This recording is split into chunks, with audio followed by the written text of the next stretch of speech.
We don't like that trend for sure. I'm sure that they don't like turning it over, and just like he said, one of the things that as I look upon my career as a coach is that we've had the opportunity to lead the nation in turnovers and lead the nation in interceptions and do some great things in the realm of creating turnovers. And early in the season, we were fortunate. We were able to create some. And one thing that over the years I've seen is that once you create one, and you create another, and then you create another, and then you keep going.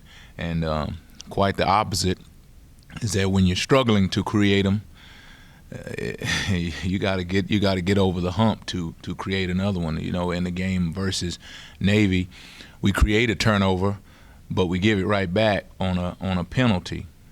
So the thing we'll continue to do, with our guys on defense is we work it every week. We work creating turnovers every week. And like Coach Morris said as he left the podium, is that we're doing things the right way. You create turnovers because you emphasize it, because you practice it, because it's important to the coaching staff, and we're doing that. And we're not going to change that. And the players will continue to be accountable to not creating turnovers, and we'll have drills which will help them do that, and punishments if they don't in practice. And they're going to eventually happen. We only get 2 more opportunities in games to make it happen, so we're going to keep pushing in that direction. But to be able to explain it, it's just like being able to explain the turnovers that we created. We were not the greatest football players at the time we were creating turnovers, and we're not the worst. Now that we're not fortunate enough to be able to do that.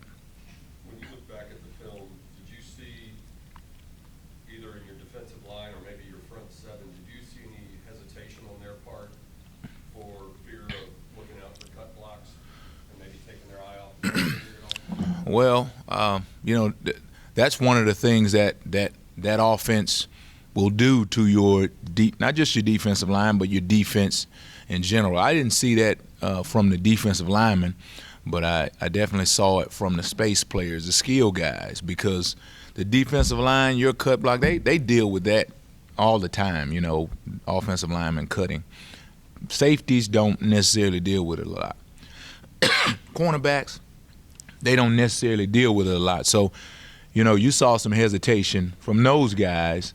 But like I said, that's what that offense wants. It wants the people who have to play in space to hesitate, not only from receivers being able to cut you, but even offensive linemen who are tracking down the field, finding their way to safeties, and in their pass to the ball and attempting to cut them. So when you get that, you'll get some hesitation. So to answer your question, I didn't see any in the defensive line, but in the space players, where it's much more important even than the defensive line for those guys to establish a path and be able to run to it with no conflict.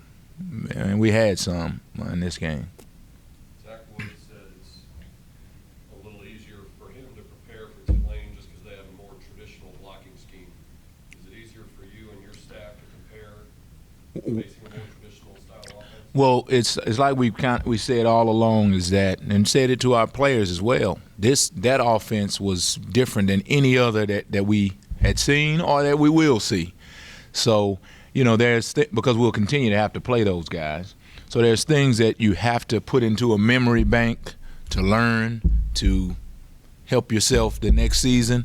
But as soon as that game is over, you're happy to be able to go back to what you're accustomed to facing, the plays, the types of plays that you're accustomed to facing, the attack that you're accustomed to facing, and it's funny that we talk to our team about the teams and the offenses that they've really, from a defensive standpoint, the offenses that we've had to face, and I hope that the American Conference is not playing the way that they're playing this season, because everyone we've played they got a quarterback who runs really well, who throws it really well, and they have some of the best offensive linemen on the face of the earth. Once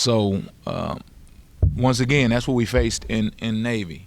And Tulane, as you continue to watch them, they're pretty good as well. So it'll continue to be a challenge. But for as many young players as we have, getting time in these games is only going to help us as we move into the future. What are the specific challenges for preparing for the offense? Well, they have a group of running backs. I almost said running backs by committee, but they have a really good group of running backs. The quarterback is a guy. Now they play with a couple quarterbacks, so that kind of presents a challenge to be able to face one and then possibly face another. But I think the running backs probably as a group are the strength of the team. They have capable receivers. I know they had one who got injured early in the season, which would have given you a two-headed monster at that position. But they have one guy who's really good player, number 9. So we're going to have to make sure that we do a good job in coverage of him. Then they use their tight ends. Unlike a lot of people we've seen that play, even our offense, they don't necessarily use a tight end in the passing game as much as these guys do. They throw to the backs out of the backfield. That presents a challenge for your linebackers in coverage. So you have to be good in your coverage because of the tight end, which we hadn't really faced as much, especially with a guy with his hand in the dirt on the line of scrimmage, part of the box, and then now he's out in the pass system. So they present different challenges, but it's closer to home for our guys than operating against a Navy offense. Does it affect the scheme at all when you have a position like the tight end that's not necessarily emphasized in other offenses? Well, it does, but the thing that they do, and I'm saying it does in the pass game, but the thing that they do is they use those guys, a group of tight ends, they use those guys in the run game as well. So we're accustomed to seeing that in the run game. But in the pass game, it does affect the scheme just a little bit differently because you have to make sure that you account for that guy who is, when you talk about offenses like ours, that tight end is normally a receiver or that tight end is a back. And people that we played early in the season, their tight ends were in the backfield moving around. Well, here this guy is. He's on the line of scrimmage, so he's a little bit closer to the linebacker who's in coverage on him. He's a little bit closer to that coverage, and now they have a play-action fake, and here this guy is. He's pushing up the field.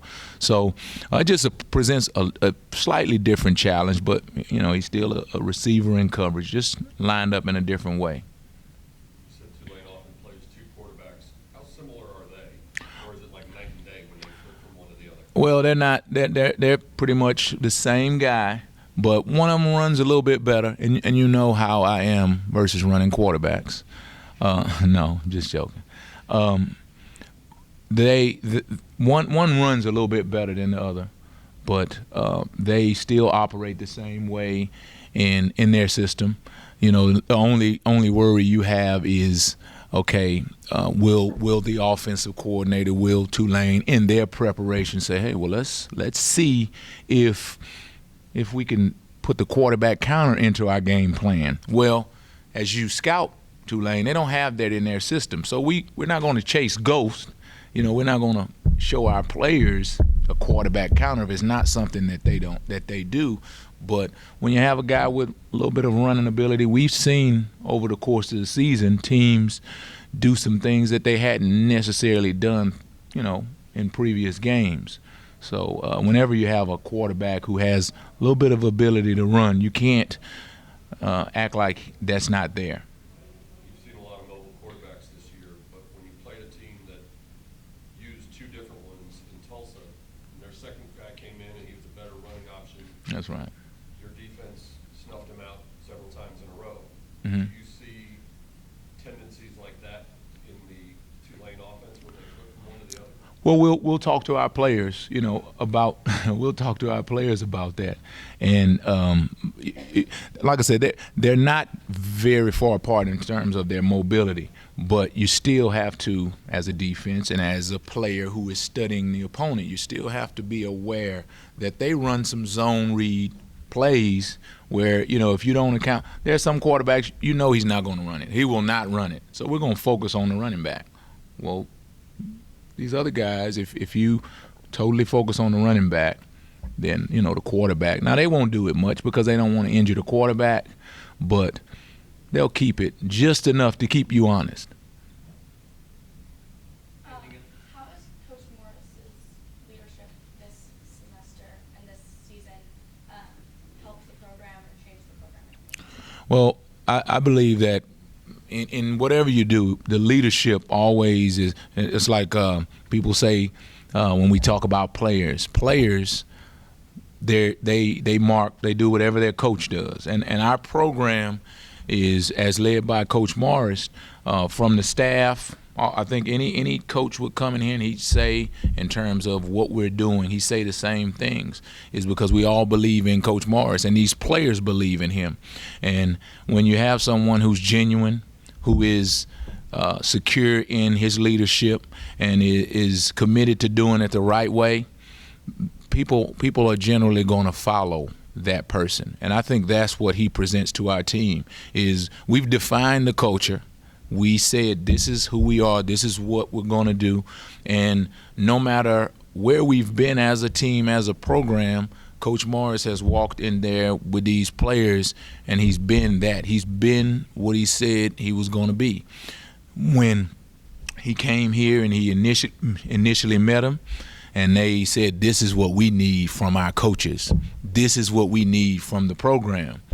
He has shown them that, okay, this is what you need. Well, I'll give you that.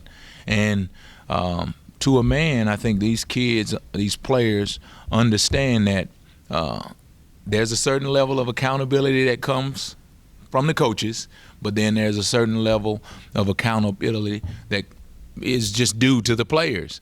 And I think our players respect that. They respect that that's the way we operate in our program. That's the way Coach Morris, as our leader, has it. And we're, as he always says, we're going to get it right. And we're going to get it right because we know that we're doing it the right way. And turnovers, they're going to come because we practice them. Now, if you don't practice turnovers, they're not going to come. Now, they may not come the first day that you practice it, but they're going to come. The program is we're going to turn this program, and we'll all be singing and dancing, and we won't remember this time, but we'll learn from it. Saturday's senior night, which is the last home game for several of your guys, Shaquille Randolph and Yenga and Zach and Andy and the rest of them. What has this senior class meant to you as far as helping you teach your defense and get the defense started within this program? Well, see, you know, honestly, you got cameras on in here, and I wish you wouldn't have asked me a question like that about these kids, because you want so badly as a coach for them to have success, for them to go out, you know, winners.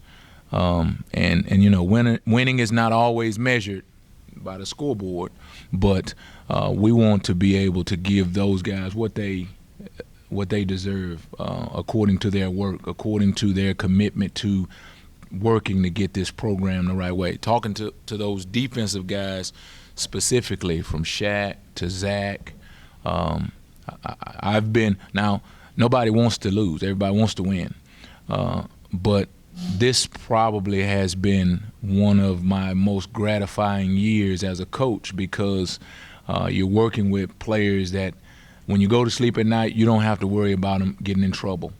When the meeting is at 2 p.m., you don't have to worry that somebody's not going to be there on time.